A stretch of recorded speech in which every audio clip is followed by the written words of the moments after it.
y'all, what's up? It's Victoria from Supergeeked and welcome back to my channel. Happy Mardi Gras. If you celebrate, if you're not from the southern United States, you probably don't. First things first, no, I did not forget to wash my face. It is Ash Wednesday, and so right after Mardi Gras, us Catholics go and get marked so everybody knows we're a big old sinner. Another fun tip you did not need to know about me, but now you do.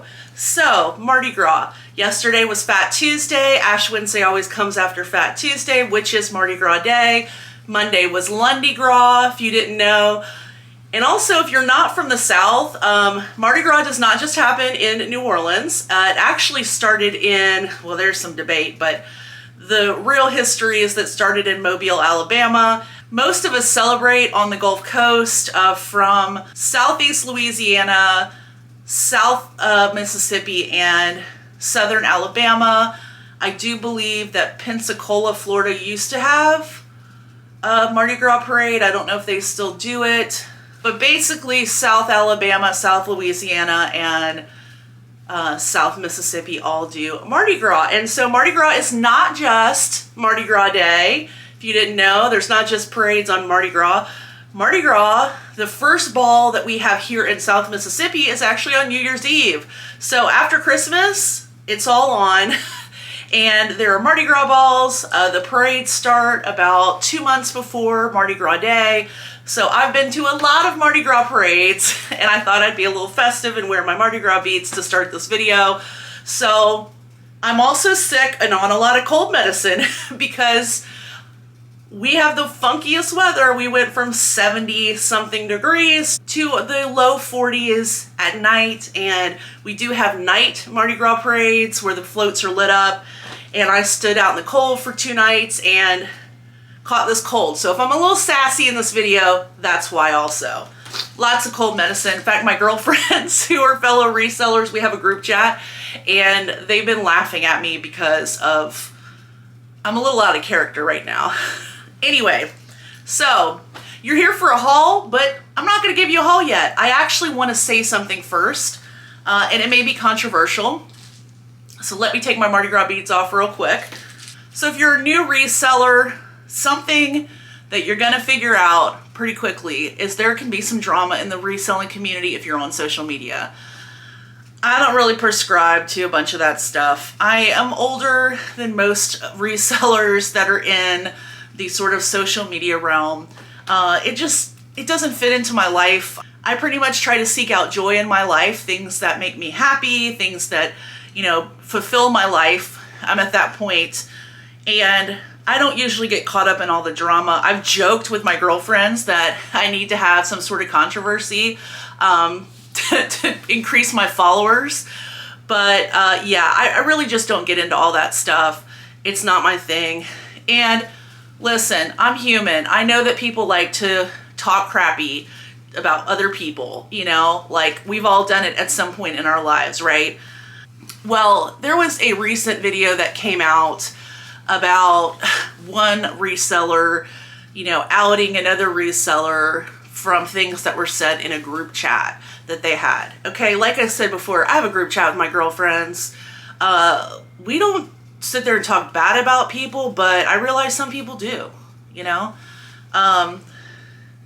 Anyway, long story short, the video is pretty one-sided. I mean, it's only the worst comments that this other person has ever said. There's no context to it. There's no conversation.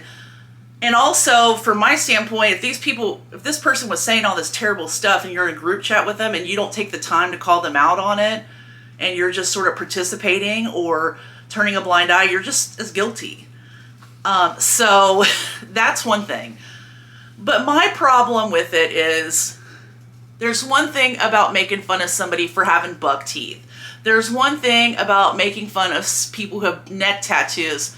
By the way, I have a neck tattoo. It was my first tattoo. But there's another thing about talking bad about somebody who has cancer, who had a double mastectomy. That is cruel and terrible and hateful. And it makes me wonder what kind of hate you have in your heart that you would have to talk so terribly about somebody. So My number one tip for new resellers, don't get caught up in the drama.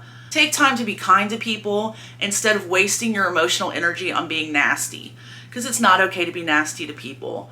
There are good people in this world who you can be friends with, who can talk to you about reselling, who are not going to cut you down and be hateful to you. And hopefully I can be one of those people. So if you're a new reseller and you want to make friends, but you don't want to get caught up in a bunch of drama, you are welcome to reach out to me. The other thing I want to say is the person who was being talked about, who had cancer, who went through all these terrible things, is my friend Hope. And I really, really would ask you to consider, as you're watching this video, I don't care if you stop watching my video right now, I want you to go over to her channel and follow her, watch her videos. She is an awesome reseller. She is hilarious and sweet and does not deserve any of the nasty things said about her. She is a good person. So that's my little tangent. You're not going to hear a lot of drama on my channel. So if you're here for that, I'm sorry. You're probably not going to want to subscribe. But other than that, I have an estate haul for you. So yeah, me and my sassy cough medicine self are going to show you what I picked up to resell and comps of what you can sell them for. So here we go. So most of you know me as a fashion reseller, and I saw this adorable jacket still in the plastic. Look at that. It's got a poodle in the Eiffel Tower. What? And so I was like, oh my gosh, this is so cute. A lot of the other pieces were sort of just like dated 90s stuff, but this I could tell was real old vintage. So this is from the 1960s, and it is this precious little jacket. Let me put the bag down. I love the bag. I totally am going to keep the bag. And then also look at the hanger. The hanger matches it. So I don't know if I'm going to like frame this hanger. I don't know. It's so cute. But this is a cute little 60s blazer. It would have had a matching skirt. And there are some soles that are similar to this style. But this is the brand. It's called Suitmaster. And it does have the union tag. Here it is. You can always, union tags, if an item has it, will help you date the item. You can look it up. So that'll help you. But yeah, this is just a precious little jacket. And I was really excited to get it for a whole $1 at an estate sale. I was really hoping to get some Pyrex pieces at this estate sale, but unfortunately I wasn't first in line. But I did get a bunch of dishes. Let me show you what I got.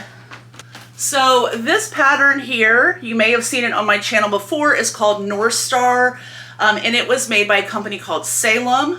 This is a little plate.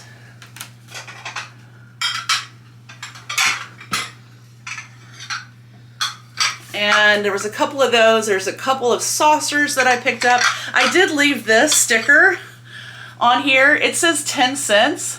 And the date says October 5th, 1993. So somebody picked these up for 10 cents way back in 1993. They probably weren't priced for a whole lot because these are from the mid-century era. They're from the 50s.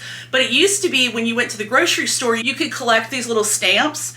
And once you filled your book of stamps based on how much you paid for your groceries, you could get free gifts with purchase. And North Star was one of those patterns. I personally collect North Star because my grandmother had them when I was a child. If you watched when I went through Source Free September and was going through my house, I talked about North Star and about how I collect it and why I collect it.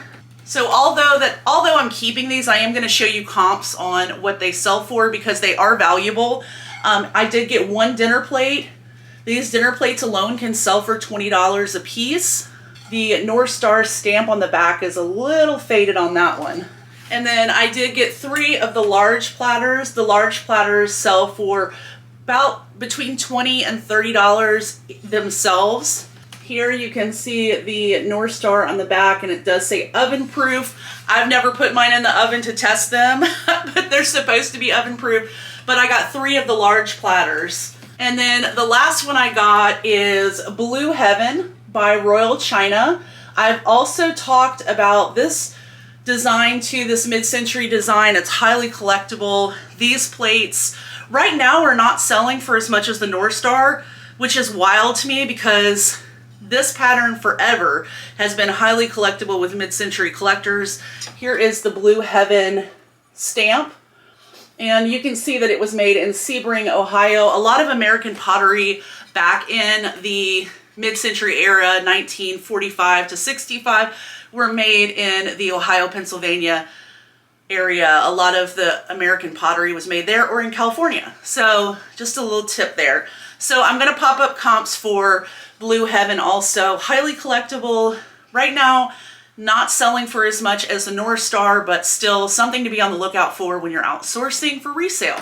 And I will be reselling the Blue Heaven. I've been collecting a lot of pieces from thrift stores, estate sales, etc. to make a big lot of them and sell them that way. Also, I've mentioned before, I'm a big collector of American pottery from the mid-century era. I did pick up this vase. It's got pretty leaves on it. Love the color. Some of them are stamped on the bottom. This one used to have a sticker, but I do know this was made by a company called Royal Copley. And again, I'm gonna pop up comps. I'm not sure if I'm gonna keep this yet or resell it. I'll probably end up reselling it just because I have so many planters and vases that I collect, but this would definitely be a piece that I would have bought to be in my collection, so definitely could fit in. We'll see what happens. Ooh, maybe I'll put it in here. I don't know. So anyway, but I'll pop up comps so you'll know how much something like this would be worth if you picked it up on the resale market. All right, the next two sets I actually got for free. My godmother came to town and she's gonna get into reselling. Aunt Julie, if you're watching, hey. So she got me these two sets and I don't know if I want to keep them or sell them, but she told me I could do either, so we'll decide. But they're both by a company called Jeanette Glass Company, and they're both peach luster, and they're Carnival glass. So the first one is this pitcher. So when you see a pitcher like this with the top, this is made to catch ice. So when it was made, there was refrigeration. Jeanette Glass made this set and the other set starting in the late 40s. So they are mid-century era. This became a popular thing to have where it would catch the ice when you were pouring. So a lot of people call this peach lusterware, and actually this is technically not lusterware. This is Carnival glass.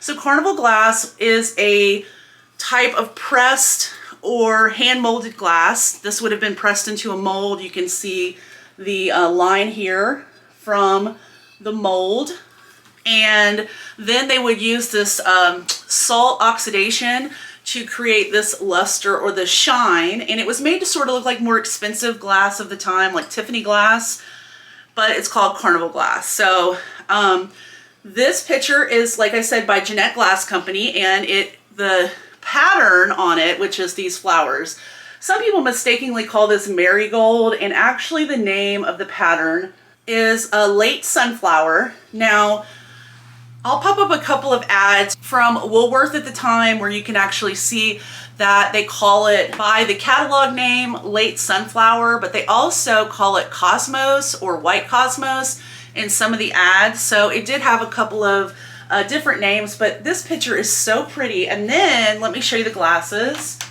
Now there were two sets of glasses that came with it. The first one had the matching pattern of the flowers, and then these are Carnival glass also by Jeanette Glass Company. They do have a squared bottom, and then it rounds towards the top. Really pretty, and I believe this set had 4 glasses or 5 glasses. And then the other set has 6 glasses. So let me show you the other set. So this set is also by Jeanette Glass Company, and you can see it has this geometric pattern. It's called the Hex Optic. It also has the ice pourer lip at the top. Again, it is pressed in a mold. This one is a lot heavier and substantial. This is actually more collectible than the one with the pattern on it, surprisingly. And this did not just come in that peach luster Carnival glass, but this also came in a green. It looks like uranium glass, but it's actually not. It's just a green color. And I think there might have been one other color, but this is The glasses do match the picture with the octagon shape. So super pretty. These both came from an antique store auction. I guess it was going out of business, and so my godmother grabbed them for me. The Hex Optic set had a price tag on it of $175. I don't think it'll sell close to that. I think it's gonna sell close to maybe $60 with the 6 glasses. So I may keep a set, I may keep both sets, I may sell both sets, but at least you know if you're outsourcing and you see one of these, what they can be worth for resale. So that's my tiny little haul for today. My closing comment would be surround yourself with people that have the same values as you. If you're around people who constantly talk about other people, do not think that they will not talk about you, because they will. That's my little life lesson. Anyway, hope you enjoyed this haul. I will see you guys in the next video. Don't forget to like and subscribe on your way out, and I'll see you guys later. Bye, y'all.